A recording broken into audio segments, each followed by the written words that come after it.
super happy to be talking. I've been to, as some of you who are regular attendees know, I've been to quite a few of these. And the topic of podcasting has come up in some of these other talks, several times, and people would touch on it briefly, but nobody had really kind of dug into it. And so I wanted to do a little bit of that. This is going to be super informal. I just have, what I did is I threw together a Google Doc with some notes, and we're going to walk through that. If people have questions, definitely feel free to interrupt and ask, or if you even have, ideas or comments you want to make about your own experiences with podcasting. I'm guessing some folks here have maybe done some of it too. This is really based on my own experience, and I wouldn't say my own experience is necessarily typical. I've been playing around with podcasting for a couple years now. So there's some things I won't touch on just because I haven't done them myself, and I don't want to make assumptions about how they work. So yeah, this is me. I'm Rich Burroughs on Twitter. I'm a senior developer advocate at Fire Hydrant. We make an incident response tool. Just want to thank my employer for giving me the time to do this.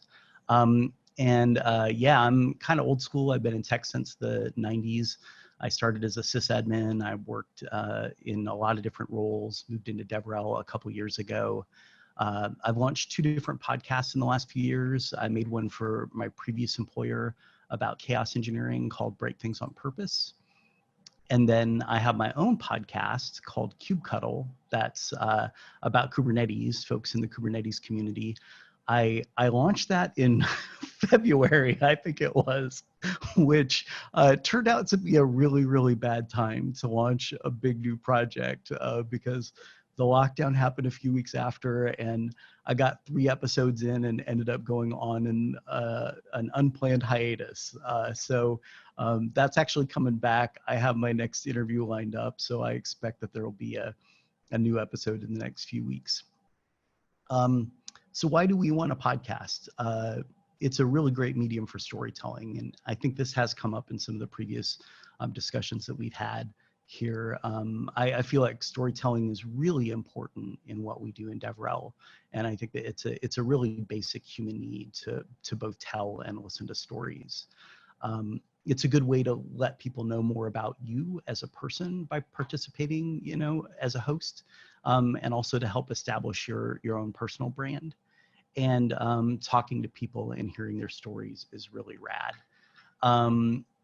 I was talking with Mark Mandel from Google, who used to host the GCP podcast or co-host that. That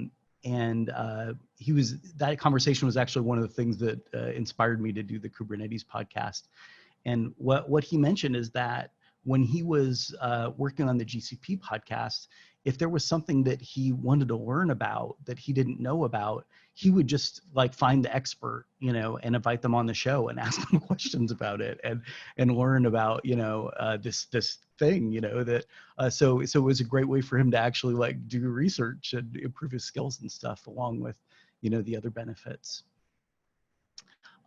What to talk about is really, really important, maybe the primary consideration.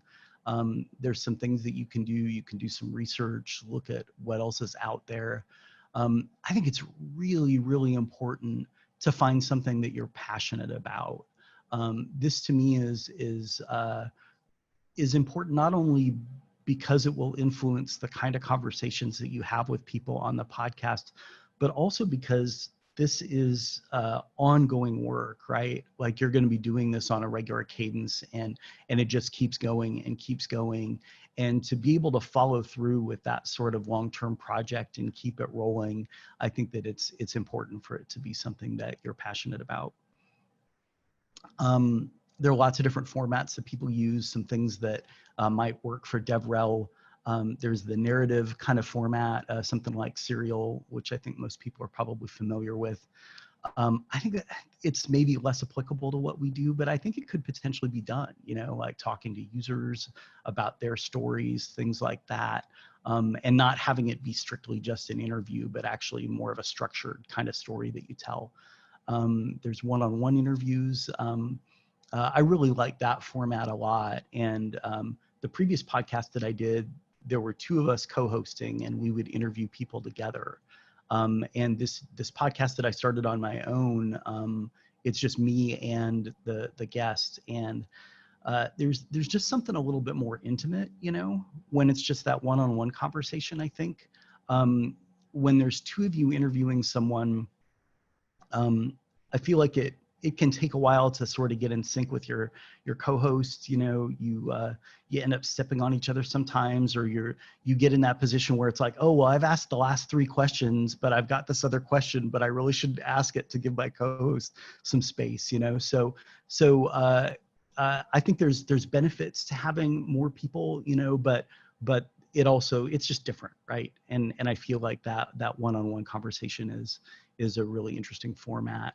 And then of course you could throw in some sort of panel discussion as well. I think that you know, you could go with an interview format and then occasionally throw in panels to change it up. But whatever you do, I think that you want to stick to, you know, that overall topic that you have. And people do seem to appreciate, listeners do seem to appreciate having like a predictable format. So I want to talk about podcast hosting, because I think this is something that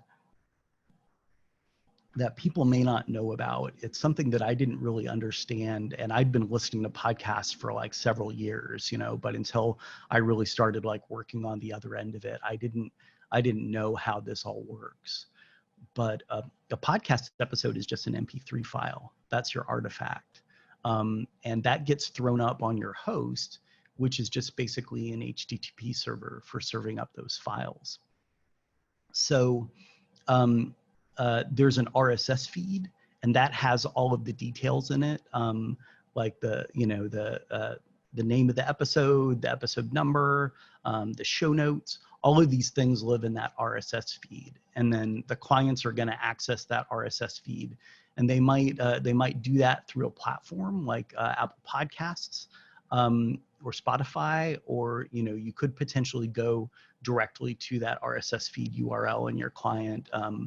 And the context that I see that happening in the most is like you sign up for a Patreon, you know, for a podcast, and they give you like an ad-free feed or something like that. And that's usually going to be a customized, you know, URL to the RSS feed for just you. You know, there's all these different platforms out there, you know, like Apple Podcasts and Spotify and things. And so you need to get your podcast into them, you know, so that people will find it, so they can discover it.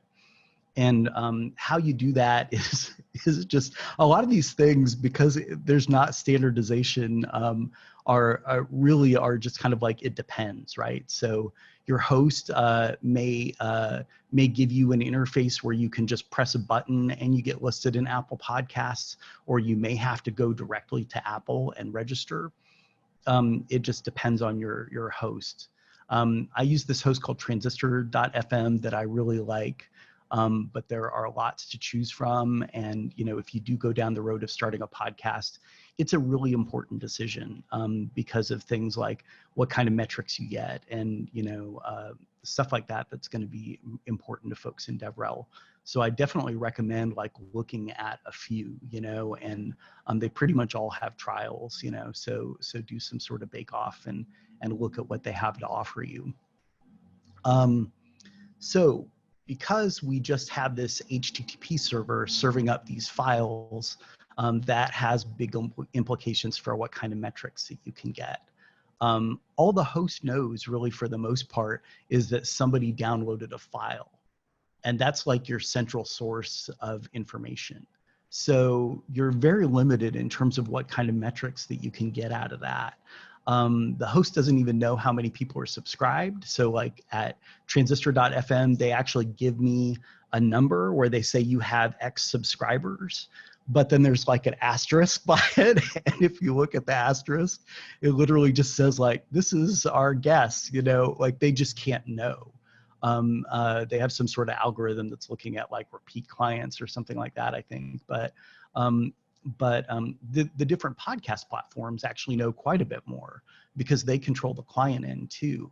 So they can know things like, did this person play through the whole episode, you know, which the host can't possibly know. So you're suddenly in this position where, you know, you're potentially getting metrics from the host, but also from all these other different sources, you know, of the different platforms. And if you're someone like me, you know, my podcasts have had like 300 to 500 listeners, so that it's not like there's a ton of people on Apple Podcasts, for me to go and learn a lot of interesting things about. Really the best source for me is the host. So I guess let me take a pause for a second and ask if anyone has any questions about that stuff, about the hosting stuff, because I think it's really important. No, I mean, just maybe a little bit more about like sort of Transistor and what else you've had experience of. Like, are there any other platforms that you would call out, or is it just like that's your favorite and but it may be that that's just your tool of choice and that you don't. But I mean, I've looked at a few others, but I don't know that there's any others that I could say directly that I recommend. What I would say is there are some things to think about, when you're evaluating them. I think that the metrics is a big one, like what it is they can show you. I found UX really important, and some of these podcast hosts have been around for a while and like don't have great UX, because they just haven't updated their stuff in quite a while. The first one that we used was like that, and at my last job, and there was a point where I just kind of got tired of looking at their stuff. Another thing is to think about is you want some sort of web presence that you can point people at, right? Where they can like go and consume the things like the show notes and potentially even like, press a button and listen to the podcast in their web browser. And so, looking at what, they offer, the different hosts that you're looking at for that is really important. So, yeah. Cadence is something that that I think is important for like building engagement. The general take that I've heard from people is that weekly is really the best bet for that. But boy, it is hard to put out a podcast a week, especially if you have a job already, which most of us have. So I haven't found that doable. At my last job, we had a monthly cadence. Another thing to keep in mind is that, the more that you're doing these episodes, if you are paying for things, like producing and things like that, then, you're just, you're paying for that 4 times a month instead of 1 time a month or whatever. So, I think that if you really are trying to build, an audience, if that's a big goal of yours, that having a regular cadence helps. For this newer podcast of mine, I just literally said right off the bat, that's just not going to happen because I'm doing it on my own time, and I don't want to feel like I, have to be, beholden to this thing, Rich, So self-care has never been more important than in 2020. Like arbitrary sort of like deadlines I must do 1 a week with all the other pressures we're under. I mean, you're right, building an audience, that's a good target, but I think you've done the right thing to just it's a big year for just doing what you can, I think. So well done for getting it off the ground again. Yeah, I agree completely, and I think it's really important to be realistic about like what you can commit to, right? I'm definitely a person that has a history of abandoned projects, so so it's important to be realistic, I think. And then I want to talk a bit about equipment. This is something that. Sorry, Rich, can I ask you a quick question about cadence that I noticed? Of course. A couple of things. One is, have you thought about like like whenever I write a blog or start a new blog, I like try to get a bunch of things lined up ahead of time so it's easier, it relieves some of that pressure. And I wonder whether podcasting has the same kind of possibilities for doing that. And the second thing was kind of length of podcast, and this might be more of you as a consumer than you as a producer, but like what kind of length is optimal? Yeah, good questions. So on the first one, yes, you absolutely can pre-record things.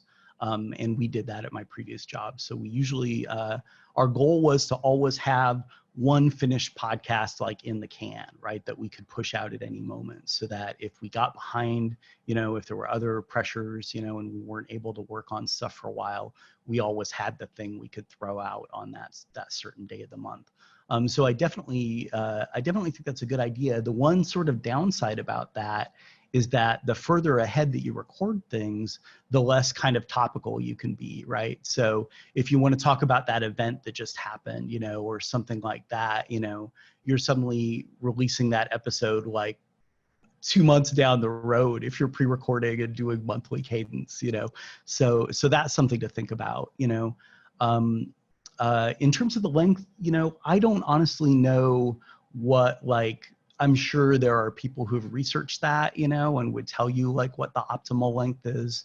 I think 40 minutes or so is pretty good as a listener. There actually, I have seen some statistics that the listening is down quite a bit, especially in the US right now.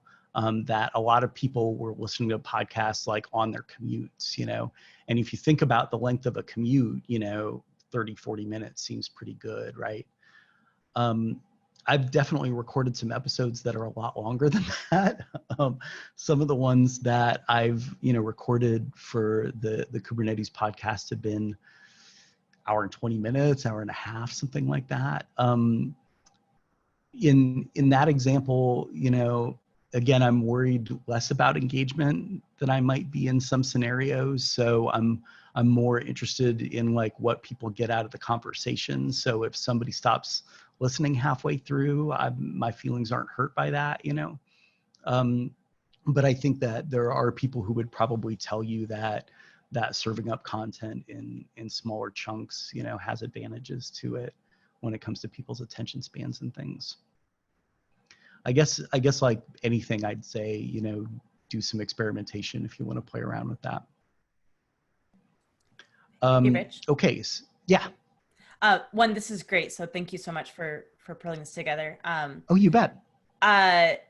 Selfishly, after this, would you be willing to share this document after the presentation? Oh, absolutely. Yeah. Okay. So I put a bit.ly link in the chat. Oh, amazing. I must have missed it. I'm sorry. And that is the link to the document. Okay, cool. Yes. And then I'll probably follow up with you afterwards. We're working on like an experimentation, but I think that some of this cadence is so spot on for talking through like the cadence of like one, setting expectations for yourself and, echoing what Jim said about self-care, but also the cadence of not trying to do like 5 at a time and then put it out, because making sure you're keeping that relevant. So I just, I just want to give you snaps for that. Yeah. And it's, you have to set that balance too, like if you're doing this, for your employer, it's, if they want you to do one a week, then, that conversation that you're going to naturally have is, okay, what on this list of things that I was doing already am I not going to do, right? Because it is going to take up some time. And there's time for, research when you're going to interview someone. So I would typically do like at least a day's worth of research, maybe a couple, days worth, watching talks, reading blog posts, things like that to come up with some things that might spark conversation. There's recording. There's editing if you do that part. There's and even if you're not editing it yourself, if you're working with a producer, there's a feedback loop there, right? Where they give you the first mix and then, oh, well, you want some things changed, and then you have to listen a couple more times to at least parts of it. There's reviewing transcriptions. There's a lot of things involved, a lot of work that you wouldn't necessarily think of right off the bat. And you're going to have to perform all of that, as often as you're releasing episodes. So it's important to keep all that in mind. I had another question about length. Yeah. So do you ever, so I know when you said that commutes are really affecting, like, okay, 40 minutes is really useful for when everyone was commuting into the office. Do you have like a strategy or thoughts on, is there a way that you advertise differently for like, hey, this is a great like podcast for listening to really quickly, or this is more of like comparable to watching a conference talk, and like changing kind of how you advertise it based on that? Or is there, you know, because I feel like previously honestly, I've seen that's people not advertise something, for commuting. Yeah, honestly, that's not something I've even thought about. So it's a really interesting point. But yeah, I don't really have any thoughts on that. I honestly have not. I'm not someone who like knows a ton about marketing, you know, and so I don't tend to think about the promotion stuff as well as some people might. The promotion that I've done really for both of the podcasts I've done haven't involved any advertising at all, and I think that there's data out there that will tell you that that the biggest thing by far when it comes to podcast listening is word of mouth. That's how people discover new podcasts, is by, you know, people that they know talking about them. So you know, most of the promotion that I've done has been on social media, on Twitter mainly. But no, that's not something that I've considered at all. Cool. Yeah, I was just curious. And actually, I guess more so for social media, like if it's like, I guess my question was more like in the context of like when you do, you're like, hey, this is my podcast. Do you ever advertise length or like talk about length as part of that? I guess it's kind of. No, not really. I think that, I mean, to me, that's, you know, people are going to see that in the client, you know. Yeah, no, that's not something that I've ever like mentioned. Cool. Thanks. All right, equipment. I don't want to get too hung up on this because I think that people do tend to get too hung up on it. But we had this conversation. This was like in one of our previous meetings, I think, where somebody was commenting on the fact that James had a Yeti. I think it came up, and there are people who are real mic snobs, and they will look down their nose at the fact that you're using a Yeti or using whatever, you know, and not a super fancy mic. And the first thing I would say is that, you know, just get something, right? Like it's the perfect is the enemy of done, you know, thing. Like start somewhere. And if you don't have a budget that lets you get a really expensive mic, a Yeti is fine. The big difference between those and some of the more expensive microphones is that a Yeti will tend to pick up more of the sound in the room that you're in. And that's even the case in, you know, it has the different modes. Even if you have it in like the cardioid mode, it still will pick up more of what's going on in like your room than some of the more expensive mics, which tend to be dynamic mics, and they like are more focused, you know, on like, you know, what's right in front of them. So especially if you're not in a position where you're, you know, recording in a studio or a space that has, you know, good soundproofing or something like that, it can, you know, it can help to have a dynamic mic. This one that I have is the Rode Procaster. I like it a lot. It's I think one of the better mics out there for podcasting. I think that the arm and the shock mount were maybe added another $100 onto that price that I have listed there. There are really cheap arms that you can get, you know, there's like Amazon Basics ones and all kinds of things. Again, get something, you know, and get started, but the nicer arms do make a bit of a difference in terms of like maneuvering it around on your desk, you know, like I can just grab this thing really easily, and because it's got the shock mount, it's less likely to make noise if I bump into it or something. There's the Shure SM7B, which is kind of the sort of gold standard for a lot of people of podcasting mics. That's the one. I'm not a Joe Rogan fan, but if you ever see him, you know, that's the one he uses. I remember seeing Kelsey Hightower talk about like upgrading to that one not too long ago. So that's another one to consider if you have the budget for it. You also are going to need to connect it to your computer somehow, and a lot of the mics like the Yeti may have a USB interface, but there's the interface that, you know, actually more old school kind of audio equipment has is called XLR interface, and that's the one where it's like the pin that's got like the three, or the interface that's got like the 3 pins in it. That's nice to have in some ways, because you could use it potentially for other things besides, you know, hooking it up to your computer. There are some mics actually that have both, that will have both a USB interface and an XLR, and that makes them really flexible. This one just has the XLR, and so to hook it up to my computer, I actually have to hook it up to an audio interface. And the one that I use is the Focusrite Scarlett 2i2, and it's one that I've seen recommended a lot, and that a lot of people use. It's basically just got that XLR port on it. You plug your mic into it, and then you connect it to your laptop with USB, and it lets you do things like play with the gain, like the sort of volume of you talking. It has some other adjustments that you can make, and they have different models. So they have a model that works with just one mic. They have, models that work with 2 or more, and they go up in price, the more interfaces that are on it. I really like it a lot. It also has a preamp in it, which is helpful. One thing I found is a couple different USB mics that I've used have actually been really quiet. And if I were to plug this one more directly into my computer with a preamp, it would be quieter than I am right now. So I do find when I'm editing that I'm sometimes a lot quieter than my guests, and I have to like bump myself up to match them, even with the preamp.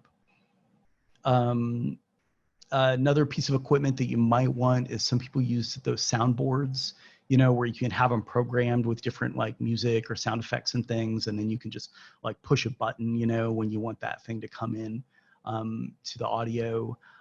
That I think is the most handy for people who are like actually live streaming the recording session, and some people do that, so they'll stream on YouTube or Twitch or somewhere else, while they record, and then post that audio later. So that lets the sort of live audience get the experience of having all those things, the music and the sounds and stuff like that too. I've never done that. I just do everything in post, and so I've never felt the need to get one of those, but that's something that you might potentially want to do.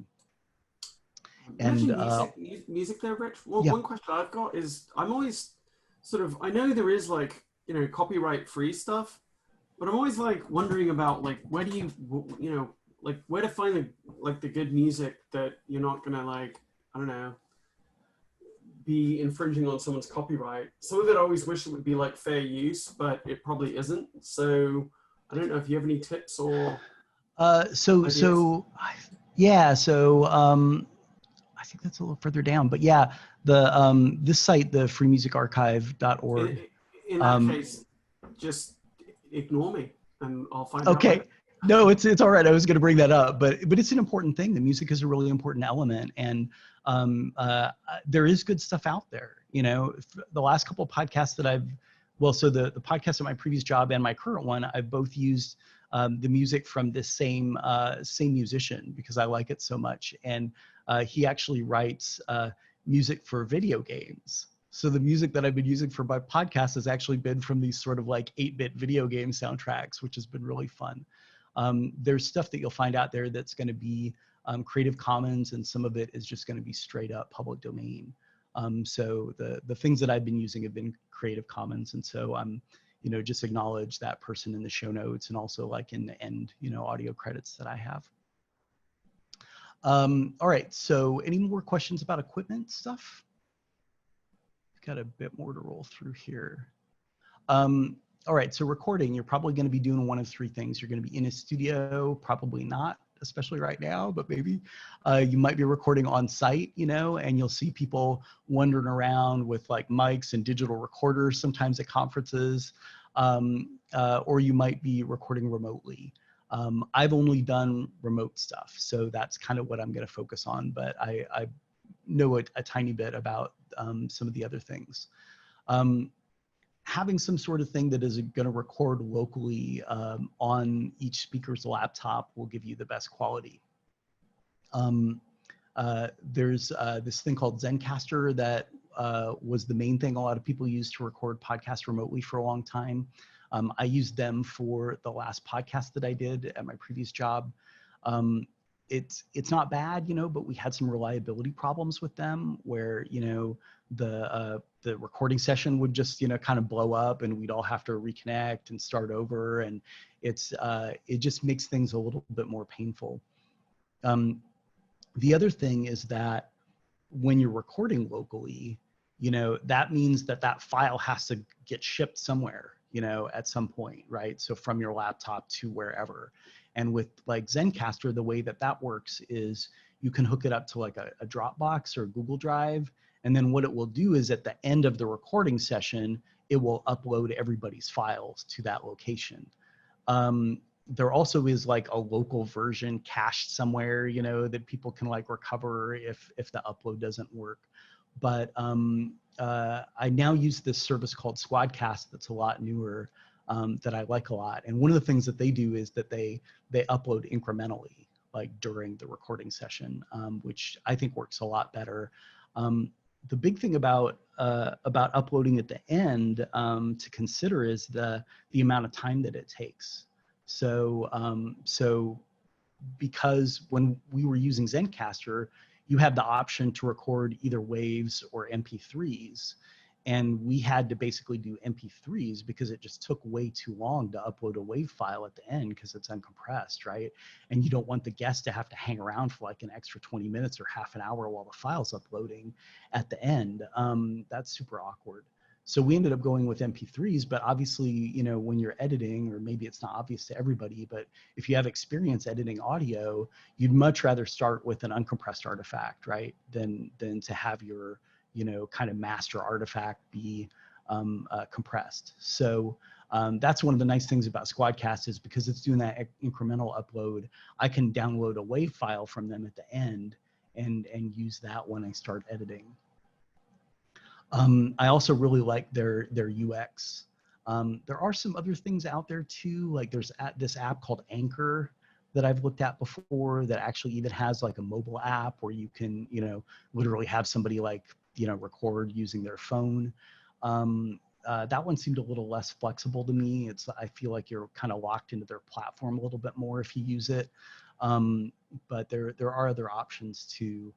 And then some people will just use like Zoom or Skype or something. But the thing about that is that, by default, unless you do something fancy, and I think there might be ways to do this, but by default, you're only going to get one audio track out of that. You're not going to get a separate one for each speaker, which limits a little bit about what you can do in post. So if one person is quieter than the other one, you can't really fix that when you've only got one track to work with. So it's much better to have a track for each person if you can do that.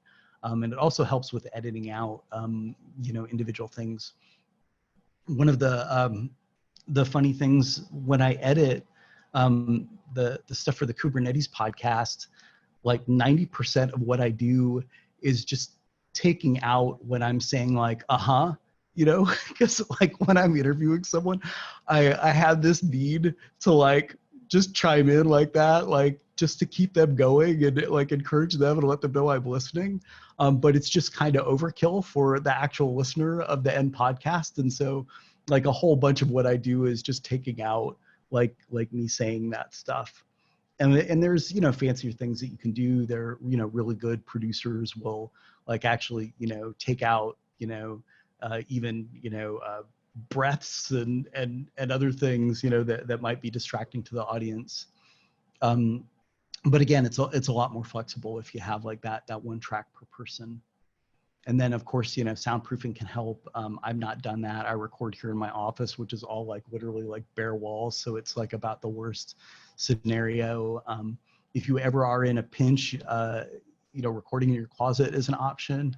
There was an episode of Serial where Sarah Koenig was like doing an update on the case, from like having been sitting in the courtroom, and she literally says, "I'm here in my hotel room closet, recording this."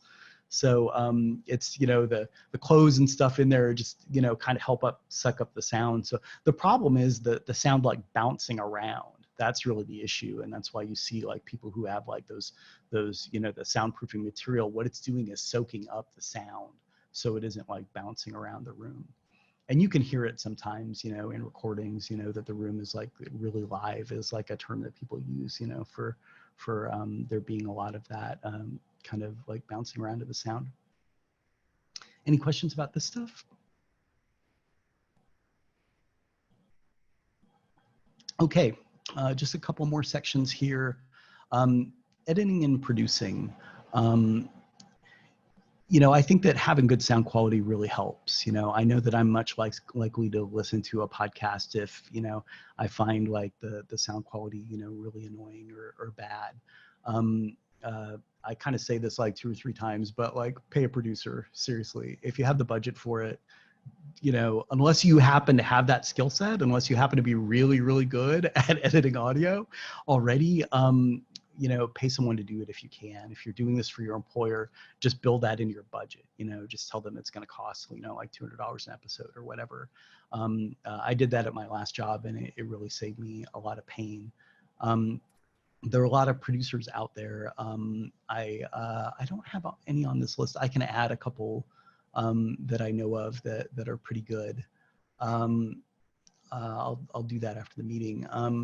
Actually, Rich, if you, oh, yeah. On that topic, how do you judge a producer? Right? Is it just like a referral thing where like you're like asking, "Hey, Rich said this person was good," because I don't actually have any way of knowing, right? I mean, you listen to the stuff they've done, So like when you go to most of the producers' websites, they'll actually show you like a list of like, we produced these podcasts. And like in the case of the one that I used at my last job, one of the podcasts that was on their list was this one called Up and Vanished, which was a popular kind of true crime one. And I'd heard that, and the sound quality was good. And so I was like, right away when I saw that on their list, I was like, okay, I've actually listened to their work before. And so even something that you get, a referral, like word of mouth or something, that's the thing to do, is check out like their actual work and see how it sounds to you. If you are going to edit yourself, you're going to need an app that you can use to do that editing, and then hopefully that's going to potentially spit out an MP3 file, or at worst like a WAV file that you convert yourself after the fact. Some people use Audacity, which you might know of. It's free. It's on, I think, pretty much every platform, and so it's a way to go if you don't want to spend some money. There actually are really good guides on YouTube that you can find about like how to produce a podcast in Audacity. So that's one option. You might also buy software. So people, I just wanted to throw it in there because you might see this abbreviation. It's used a lot. Digital Audio Workstation is what people call these programs, like Pro Tools and things. So you need one of those if you're not going to use Audacity. I guess maybe Audacity is a DAW too. But I use this one called Ableton Live that is used a lot more for music. It's people who are either recording, mixing, recording music, or even playing music live, and it has a lot of features that are oriented towards that. But it also works fine just for like doing audio editing in general. And I actually bought some plugins from this company that'll do things like removing noise. It actually came in really handy. There was one of the podcast episodes that I did of the Kubernetes podcast where I don't know what was going on in the person's room, but there was just like this constant humming noise. It sounded like a fan or something. I don't know what it was, but it was just like super, super annoying. And I ran one of those plugins and it just cleaned it all up. So, so that's something to consider. You might be able to get one of these programs in a bundle. So if you were to buy, for instance, that Scarlett audio interface that I mentioned earlier, that actually the one that I bought came with like, I think it was a full version of Ableton, but it was like a kind of a stripped down one, just really bare bones with like not a lot of features to it. And then there was also a version of Pro Tools. I think that might have just been a trial though. So I don't remember all the details of that, but you might, with an audio interface or even a mic, they might give you software along with that. So that's something to look into if you're worried about costs. And then, yeah, we talked about music already. So this site is the one that I have found the free stuff that I've used from. But if you just search for like Creative Commons music, on Google or somewhere, you'll find some other sites too. But that one's pretty good. Any questions about this stuff? All right, just a couple more things. So the big accessibility issue with podcasts is having transcriptions. And I think it's really important, and I think it's something that you should plan to do Again, if you're, doing this for your employer, build that into your budget, right? For every episode, I'm going to pay someone, $30, $50, whatever it is, to transcribe this thing. And then once you get that transcription, especially because we're in a field where there's a lot of jargon and things that these people aren't necessarily going to know, you're going to have to do some correction on it. So that's, again, when you're thinking of like, what do I have to do for every episode? Like, how much work is this per episode, and how does that affect like what my cadence is? This is one of the things that is like somewhat time consuming, because if you're gonna, correct the transcript, it's gonna take you 1.5 times the amount of time it takes to listen to the episode, maybe more. So that's something to factor in. Like I said here, I have a huge amount of guilt right now, because the podcast that I'm doing is all paid for out of my own pocket. And so I have chosen not to pay for transcriptions up to this point. And I feel really, really bad about it. So I would encourage you not to feel really, really bad, and to get transcriptions instead. And there are some companies out there that will, give you an automated one where it's just done by AI, or there might be a person doing it. Either way, you're going to end up having to clean some stuff up. Even the ones that I've had that have been done by, real humans, have needed work on them. And then sponsorship. So this is something that people probably have questions about, and I'm not going to be in much of a position to answer those, because it's just not something that I've dealt with. I know a tiny bit about it, but I haven't had any ads or sponsorship on either of the podcasts that I've done, because the first one was for my employer. And so in essence, they were sponsoring it, but we didn't, actually have an ad for them placed in the podcast itself or anything like that. And then in the case of the one that I'm doing now, there's currently no sponsors.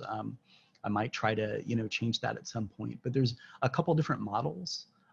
There's the model of the sponsor, like sponsoring your podcast, which is going to happen more if like they know you and care about the topic and the space that you're in. So I'm talking about Kubernetes on my podcast. There probably are a lot of companies involved with Kubernetes who would be interested in having their name mentioned on a podcast. So talking to someone like that directly is one thing. And in that case, they're usually going to want you to read the ad copy yourself, on the mic, which is something I'm not crazy about doing either. If you've listened to podcasts, you've probably heard a lot of people reading ad copy about underwear or whatever, that doesn't have anything to do with what they're doing. So I think that like in our space, especially, I don't know why I'm saying that, especially, but I feel like, if you're going to have advertising, having it be relevant to your audience is really nice. And I think that I would much rather have sponsorship from, a Kubernetes vendor for my podcast, if I do that at some point, than, from the company making me read underwear copy. But that is, your own decision. And then there's another kind of sort of, I guess, less personal option, which is that some of the podcast hosts out there will actually like hook you up with advertisers that have pre-recorded ads that they'll just like insert into your podcast at like various points. And that's another option. I don't know how much control you're going to have, over like what kind of ads get inserted in that case. It is, I think, a lot less personal.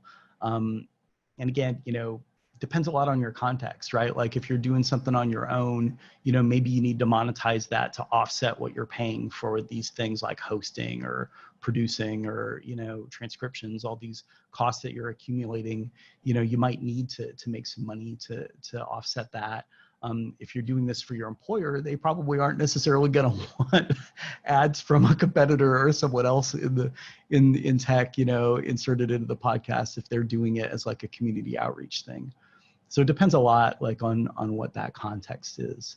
But the reality is, I am spending money on, the one that I'm doing, and I'm not getting, anything back out of that. So it's, you know, I've just made the calculation that it's worth it to me to do that, partly because of the experience that I get from talking to these people, and partly, you know, because of what I think that it can do for my career, you know, like improving my own brand and things like that.